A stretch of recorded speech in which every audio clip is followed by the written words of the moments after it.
Good morning and thank you for joining us. My name is Tina T-Bone. I'm the Director of Media Relations for the Province of Nova Scotia. I will be your moderator for this morning's news conference. Joining us today, the Honourable Chuck Porter, Minister responsible for the Emergency Management Organization, Premier Stephen McNeil, the Premier of Nova Scotia, Dr. Robert Strang, the Chief Medical Officer of Health for Nova Scotia, and the Honourable Mark Fury, Minister of Justice and Attorney General.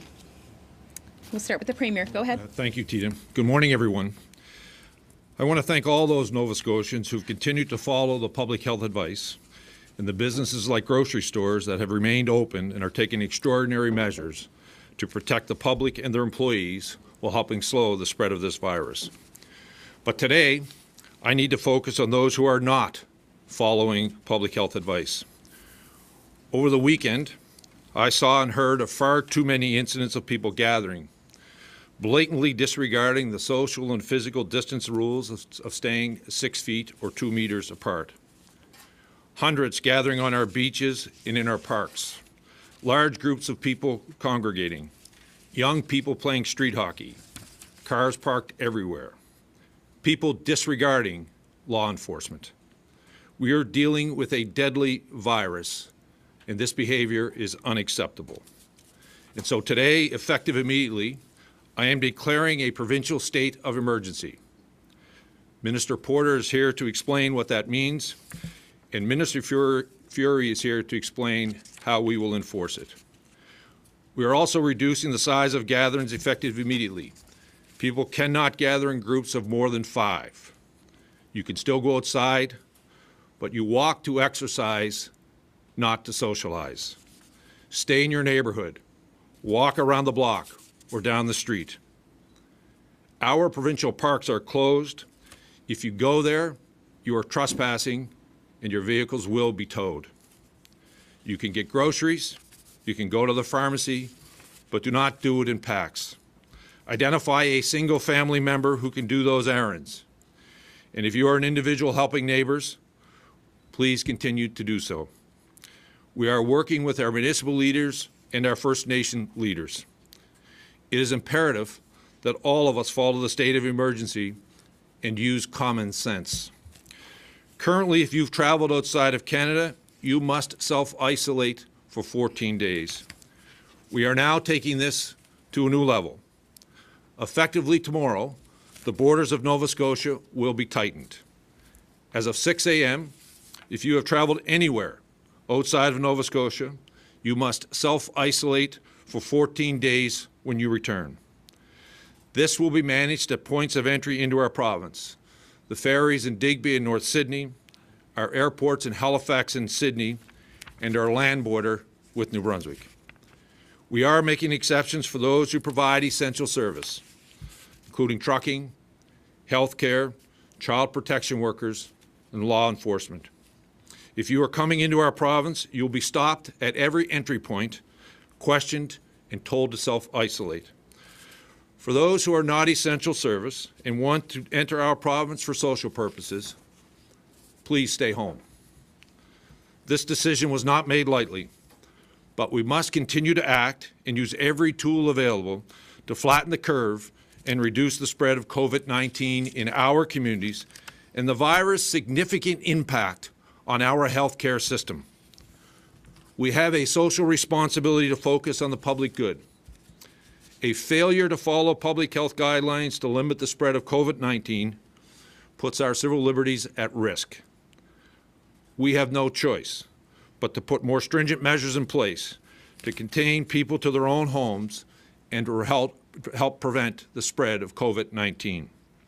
Each of us has a moral and legal obligation to ensure that we adhere fully to the orders and advice of our Chief Medical Officer, and there will be no exceptions. I will now turn to Minister Porter to explain what this order means. Thank you, Premier. This declaration of a province-wide state of emergency underlines the seriousness of the current situation as it relates to COVID-19 and enables the province to enforce its directives. The Emergency Management Act gives us the authority to further protect the health and safety of Nova Scotians and to provide for the broader public good. The state of emergency does not replace the powers of the Chief Medical Officer of Health. Instead, this order extends the province's authority and adds to the important work that has already been done. Under this order, government can control or prohibit assembly as well as travel to and from areas. The order also provides the authority needed to coordinate commerce, activity, and emergency responders so we can ensure people are safe. We need all Nova Scotians to appreciate the seriousness of this virus and the harm that it can cause. Now is the time to follow the direction of our public health officials and support each other and our neighbours. Thank you. Thank you, Minister Porter. Now I'll ask Minister Fury to explain how we will enforce this order. Thank you, Premier. Upon the recommendation of Dr. Strang, we are taking immediate action to authorize police to enforce orders under the Health Protection Act related to both self-isolation and social distancing. The Health Protection Act authorizes the Chief Medical Officer to request police assistance to enforce his orders. This means that people and businesses will now face fines for violations or orders made under the Health Protection Act. Many Nova Scotians have taken Dr. Strang's advice and are following the order to self-isolate. However, as the Premier indicated, many are not. We therefore have no choice but to call upon the police and law enforcement community to enforce self-isolation and social distancing. In addition, effective today, social distancing will also now form part of the Chief Medical Officer's order, and police are also now authorized to enforce this order. Starting immediately, police now have the authority to issue summary offense tickets to people who are not adhering to Dr. Strang's order to self-isolate or adhere to social distancing. The fines under the Health Protection Act are for individuals found in breach of the order, $1,000 for each fine for each day. And for businesses and corporations, $7,500 in the first instance and for each subsequent day. People can be fined on multiple days if they fail to comply with the law. Police and law enforcement have been notified of these enforcement measures and are ready to begin implementation today. We've engaged our police leadership. They have requested and we are able to respond to provide them this level of authority. And I want to take this opportunity to thank the men and women in uniform who are on the front line. And as the Premier indicated, their efforts and actions yesterday were dismissed. They now have the authority to fine and arrest if necessary. Thank you, Premier. Thank you, Minister Fury. And now I'll ask Dr. Strang to update you on the COVID-19 cases here in our province. Thank you, Premier and Ministers. Today we're announcing 7 new cases of COVID-19, and like earlier cases, they are either travel-related or close contacts of previously announced cases. At this point, none are related to local community spread. This brings the total to 28 cases of COVID-19 in Nova Scotia and 13 between yesterday and today. The individuals affected range from people in their upper teens to into their 70s, and cases have been identified in communities across the province. Public health, every time we have a confirmed case, public health rapidly moves in, understands where that individual has been at the time they could have been infectious, and identifies all contacts and works closely with those contacts to put them in self-isolation for a 14-day period. And if there are community exposures, like you've heard in the last couple of days of the basketball tournament, we make public announcements, but as much as possible, we work with individuals and their families behind the scenes to ensure contacts are in isolation. We've had almost 2,100 total tests done here in Nova Scotia, and I'm pleased to be able to announce that today at the QE2 Health Sciences Centre Microbiology Lab is now able to report both positive and negative tests for COVID-19 as confirmed. This is a good thing. Our tests will no longer have to be sent to the National Microbiology Lab for confirmation, and it will speed up the ability to let people know the status of their test results. As you've heard, and as I've said before, there are no cases right now that are related to community spread. However, as we continue to have cases occurring in Nova Scotia, we can expect that we will soon see this occurring. That is why we're taking the actions that have been announced earlier. We need to minimize and slow down the introduction and spread of COVID-19 in this province. It's critical. It's how we keep people safe and how we're going to actually minimize the impact on our healthcare system. Everyone is at some level of risk. There is severe disease occurring at almost all ages, so everybody is at some risk. But we know that all of us have people in our families or our communities who are at the highest risk of getting severe disease, people who are elderly, people with chronic health conditions. We also all have healthcare workers in our communities who continue to put themselves at risk, working on the front lines to treat people and screen and treat people with this disease. So we all need to work together even though we're all at risk, but it's not just about ourselves. We also need to work together to protect those most vulnerable in our communities, to protect our healthcare workers who are stepping up and willing to put themselves at risk to look after us. I can't stress that enough. So we are still seeing people gathering in large groups. I have said previously, going for a walk or a bike ride is okay. It is still okay, but we need to do that safely, adhering to public health principles, and quite frankly, using some common sense. Now is the time. If you haven't traveled and you're adhering to social distancing, go for a walk around your block or in your neighborhood, as long as you're making sure you're respecting the social distancing.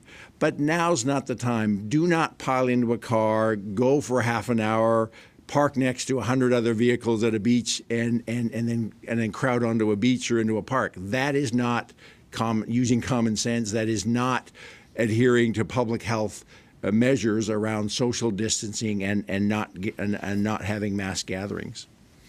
If you need to go out to a grocery store or pick up things from the pharmacy, have one person do that. Don't all go, and don't take your kids to do that. If people are on self-isolation from travel or if they're a known contact of a case, you need to stay home.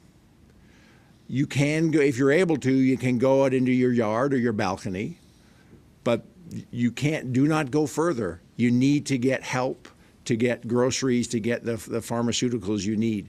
This is where all the rest of us need to step up to help those people, to help them stay in self-isolation. I recognize that for people in apartments, multi-unit dwellings, this is very challenging. But I'm hearing lots of stories about how their neighbors are reacting to them negatively because they're out in the hallway or trying to take their dog out for a walk or get their mail. So rather than reacting negatively, why don't you step up and say, how can I help you? What do you need so you can stay in your apartment, keep the rest of us safe? How am I going to help you? It's really important, but this is a time where we can come together. We're at the beginning of this in Nova Scotia. Jurisdictions that have been able to minimize the impact and slow down the spread of COVID-19 are the ones that have applied the very strict measures that we have been applying throughout the last week and strengthening today. And the time is right in Nova Scotia. We can make an impact. We actually have the fortunate opportunity, even within Canada, some of our neighbors, Ontario, British Columbia, Alberta, are further ahead than us by several weeks. They have been struggling in the last couple of weeks to apply the same measures we are applying, but with not as much success. partly because they're further down the curve. So we have this window of opportunity to and learn from our Canadian neighbors and internationally and do things better. So it's really important that we actually take this seriously. It's not a time to react with fear, but I would appeal, I use 3 C's. Let's approach this with caring and a sense of community and common sense. Thank you. Thank you very much, Dr. Strang. And now we'll open it up for questions. So we'll go to the phone lines for questions. Again, we will take 1 question and 1 follow-up from each reporter. We have 13 reporters on the line. We will try to get to all of your questions. We have approximately 25 minutes. We will go to Shayna Luck from CBC. Go ahead, Shayna. Good morning. Nova Scotians have had until now unrestricted travel throughout Canada, and visitors from other provinces have had unrestricted access to Nova Scotia. Given that other provinces have said they have community transmission, why are you limiting testing to international travel only? We're not. I'll let Dr. Strang answer that. Yeah, so we're moving forward. We're not be. So a part of self-isolation. So anybody now, as of 6 o'clock tomorrow morning, anybody who comes into the province needs to self-isolate. If they become symptomatic, they then go through this online screening process, then call 811. They will, if they screen in there, they will then go in for testing. This morning we're already working on changing that screening process within the 811 process. We are also looking at ways that we're starting to increase people who haven't traveled in a limited way to start to detect signs of community spread. We also have been for a number of days looking at building on what we traditionally do for influenza surveillance, tracking the number of people who are going into emergency rooms with flu-like symptoms, looking at if there are any outbreaks of respiratory disease in a long-term care facility or another community setting. So we are continuing to do that, building on what we do for flu season, and if we see any of those signals, which we haven't to date, we would absolutely move in very quickly and start to do testing for COVID-19. Shayna, do you have a follow-up? Yes, so who exactly qualifies for testing? Is this now opened up to anyone who is showing symptoms? So where anybody who's with a travel history, and as of tomorrow, it'll be a travel history outside of Nova Scotia, who develops fever or new cough, they'll screen in through the 811 process, then go to the COVID assessment center for testing. We are working. I have further conversations later today with the lab, with my clinical colleagues, of how we actually do some testing to look at people out so we're making sure we're picking up signs of community spread in a timely manner. We need to work out the details of that. We are rapidly working to, within the next day or two, to double the testing capacity in the lab, but we have to be cognizant of we can't test everybody. We need to test the people who are most likely to be positive while we maintain the ability to be able to test people with significant illness. Thank you, Shayna. Next, we'll go to Nick Moore from CTV. Go ahead, Nick. All right, good morning. If somebody does see people violating this state of emergency order, people gathering in large crowds or people who should be self-isolating that they're not self-isolating, is there a way for them to report that to the proper authorities? Ask Minister Fury to respond. Yes, where those circumstances are observed, we are now encouraging people to contact their local police agency of jurisdiction. And at that time, with the information and authority the law enforcement community has now, they will take appropriate action. Can I make a comment on that too? So I think it's also important, going back to my previous comments, that we all have to work together and not just rely on authorities to enforce this. So if somebody's out there that you think maybe should be in self-isolation, first of all, is engage them if you can and feel comfortable doing that and safe in a conversation. Maybe there's a reason, maybe they actually, your judgment on them may be incorrect. Maybe they need to be social distancing rather than self-isolation. But maybe there's something they're struggling with that they need help with that's forcing them to come out of self-isolation. So rather than be negative about each other, I'm encouraging people as the first step is let's figure out how we support each other to help those who need to be in self-isolation stay in self-isolation before we go to an official complaint. Nick, did you have a follow-up question? I do have one. Thank you for that. My follow-up is, can I get clarification on whether or not this order issued today, if this does effectively close shopping malls throughout the province? Effectively, not at this particular moment. They will have to adhere to the 5-person rule. Dr. Strang and I will be having further conversations today about the next phase, but they will, and as shops will have to also look at the 5-person rule. But there will be no public gathering in a shopping mall as of today. You'll still have access to it. Thanks, Nick. Next, we'll go to Elizabeth McSheffrey from Global News. Go ahead, Elizabeth. Hi there. I'm wondering first what the state of emergency will mean in terms of protocol changes at the airport. Will there be any beefing up of testing or criteria in the airport here? Minister Porter. Thank you. The airports are currently being monitored by provincial staff at the current time through our enforcement officers out of environment. That will continue. We will upgrade information, and we will go through the same process we will do at all other points of entry, which will be asking the appropriate questions and whether they've traveled, where they've traveled from, and other questions. Elizabeth, do you have a follow-up? Yeah, just to follow up on Shayna's question.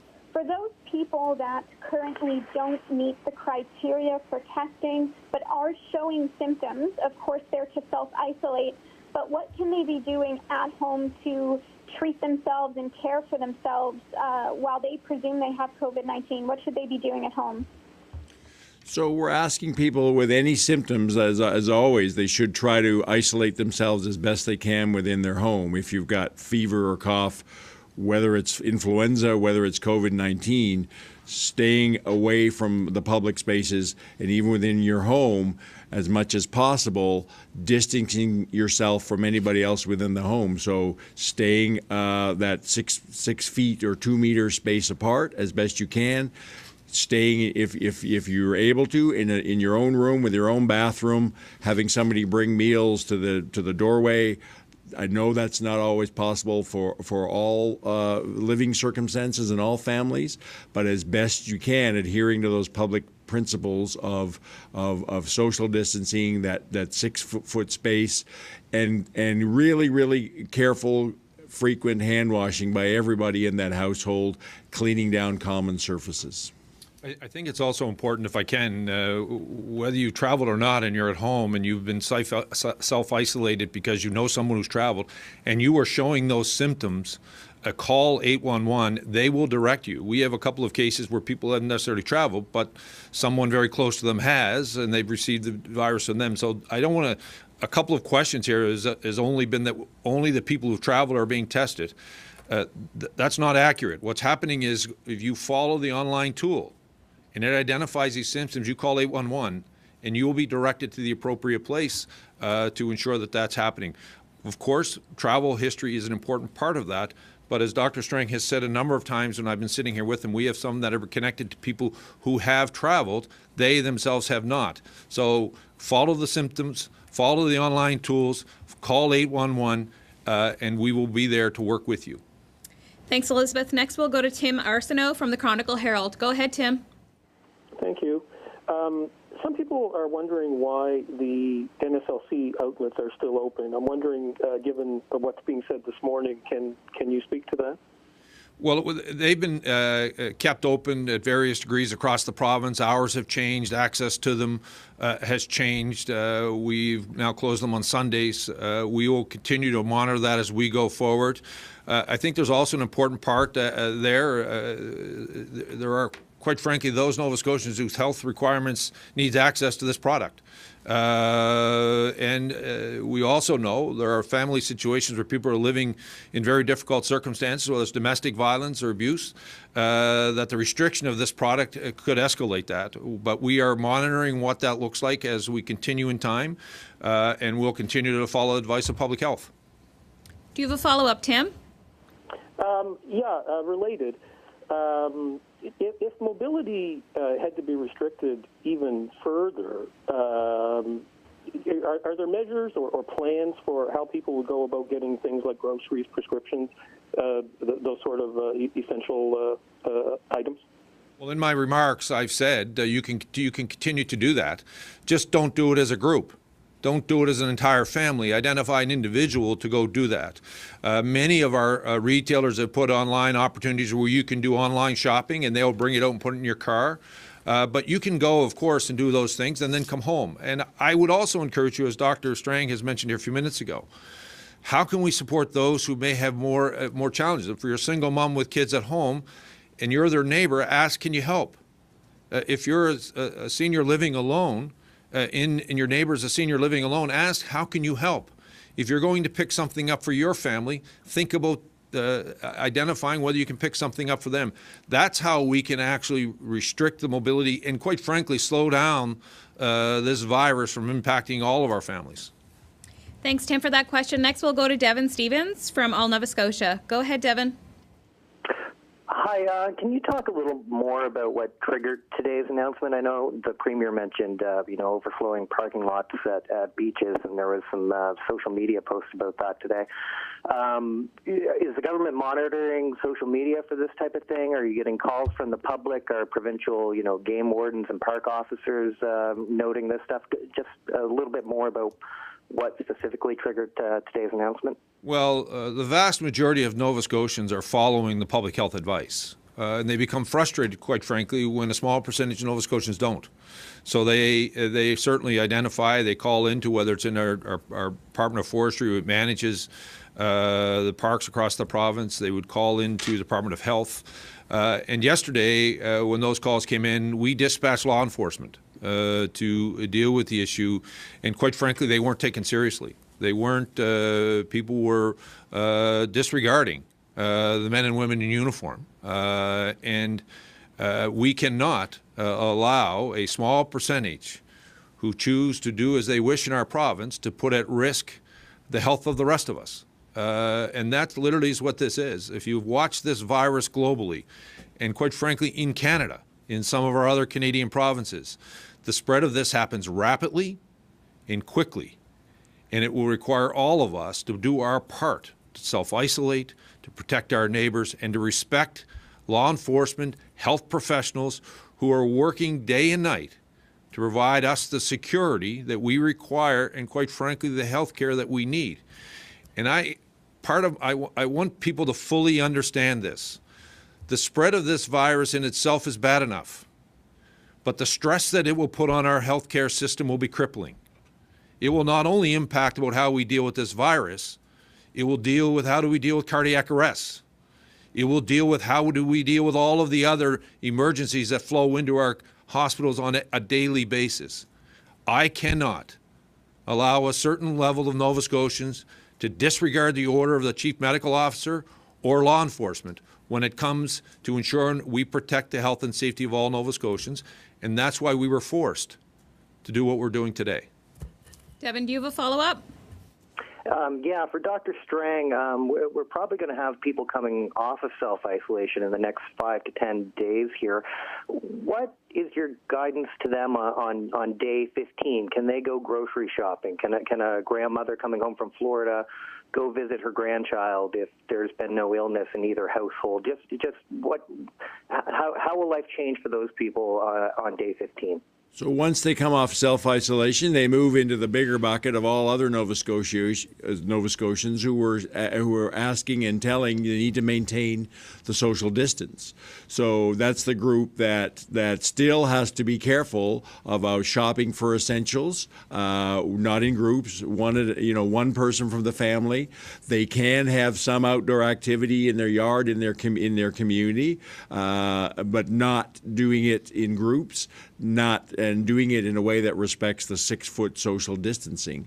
So they become like the vast majority of us. But we're going to be in this for weeks, and we all of us have to be practicing the social distancing, and there will be people that move up into other categories of stricter self-isolation, and maybe even as a case on a very strict at-home self-isolation. They don't have to be in the hospital, and then move back down. But all of us have to keep practicing that it's strict social distancing. And as I'll emphasize, it's really about physical distancing. At the same time, we need to find ways to increase our social connectedness using our devices. But as the Premier said, as I said earlier today, how do we find ways to reach out and support each other in our communities while we still respecting that physical distancing? But it's critically important that we are connecting with each other in non-physical ways that supports each other through this very difficult time. Thank you, Devin. Next, we'll go to Matthew Moore from News 95.7. Go ahead, Matthew. Yeah, thanks, Tina. I think my question is just the confusion about malls. Can you discuss the fines that if someone went to a mall tomorrow and there's 10 people there, what's that going to do? Because it seems like that's a little ambiguous right now, I suppose. No, what you would find is that law enforcement has the ability to go into a mall, and if you were hanging around in the general space of the public space of a mall, you'll be asked to disperse. If you choose not to, you'll be fined. If you're going into the mall to go directly to a particular store, then that's what you do. You go in, you enter the mall, and you go directly to that store. You purchase what you're looking for, and you exit the mall.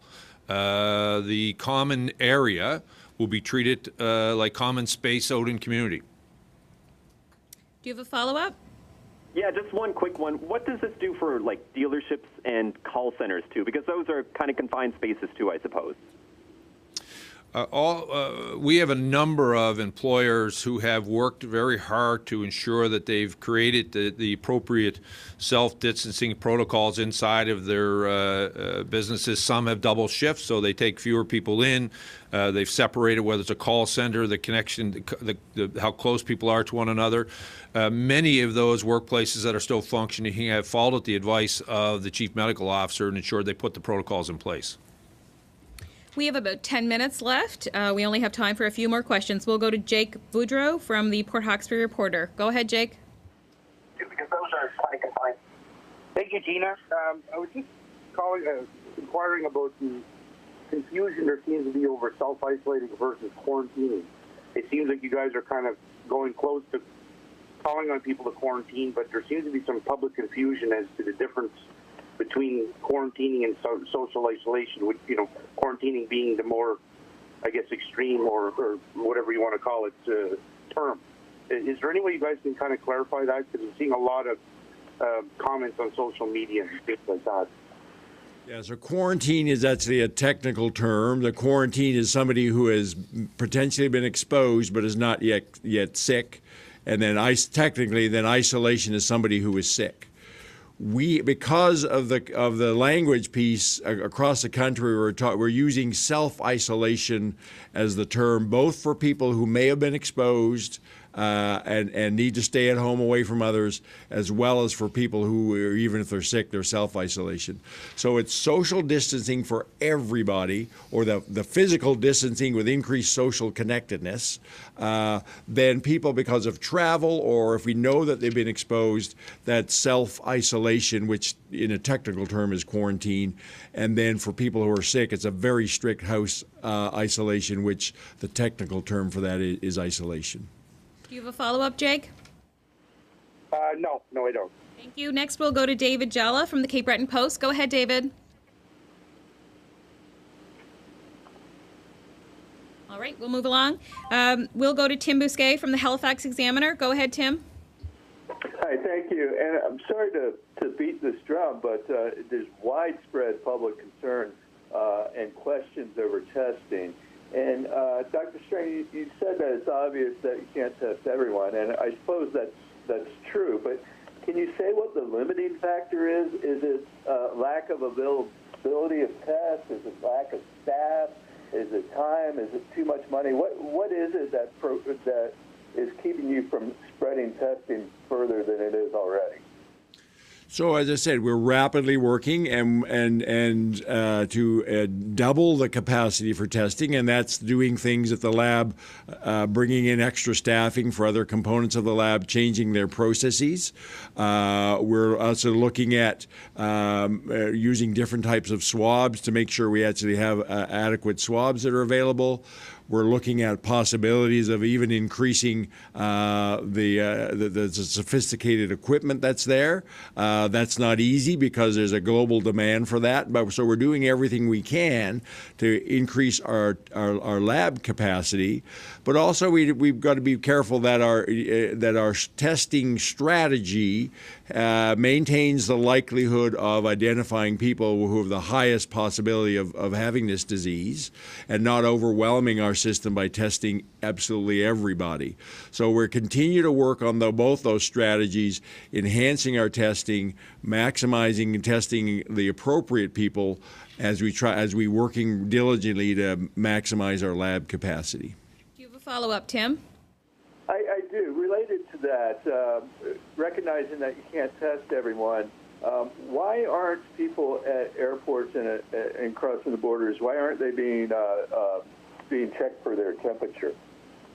So the evidence is from other pandemics, epidemics, is actually temperature testing is not actually very helpful. We used that during H1N1 and other parts of the world, and it clearly showed that doesn't really make a difference, because that's a one point in time. The reality is that most people are going to feel well as they're traveling. They're going to get home, and then it's going to be in those next few days. So if I do a temperature check on somebody just as they cross the border, it really tells me nothing about what their likelihood is of becoming sick in the next few days. The information that people are given now as the airport and as starting tomorrow as our ferries and our land borders includes information about if you have or develop these symptoms, online screening and then calling 811 is appropriate. And that is the best strategy to help people understand the type of symptoms they need to watch for and how they manage and reach out to get appropriately tested when they develop those symptoms, rather than just screening temperature checks at border entries, which are not effective. Thank you. I'd like to just add to that, too, to be clear around travel and our borders that was described a few moments ago. If you are coming into Nova Scotia, you must self-isolate for 14 days, no matter where you're coming from. If you are coming in to any one of those borders, you must self-isolate for 14 days. I just wanted to be clear on that. Thank you. We'll go to David Jalla once more time from the Cape Breton Post. David, are you there? And that's all the time we have from the phone line, but I will ask Minister Fury, we did get a question from the phone. He unfortunately had to drop off. It is from CBC News Network in Toronto, and the question, Minister, is around Nova Scotia Police. What sort of summary offence tickets can be issued? So there are two offenses. One by an individual failing to obey the order of the Chief Medical Officer for Health. And the second is for businesses who fail to comply with the order of the Chief Medical Officer of Health. The individual fine is in the amount of $1,000. And the fine for businesses is in the amount of $7,500 with increased costs on a daily basis. That's all the time we have for media questions. Thank you, Tina. I want to thank all Nova Scotians who've been following the public health protocol. But I cannot allow a small group to put their own self-interest ahead of the collective health of all Nova Scotians. As the Premier of this province and as the Chief Medical Officer of Health, it is our jobs to create the conditions to keep you safe. It is your job to follow them, to keep yourself safe and all Nova Scotians safe. If you cannot follow the laws that we have put in place today, there will be consequences. This may seem harsh, but it is necessary. I care about this province, and I care about all of you. Be kind, be compassionate, and most of all, please use common sense.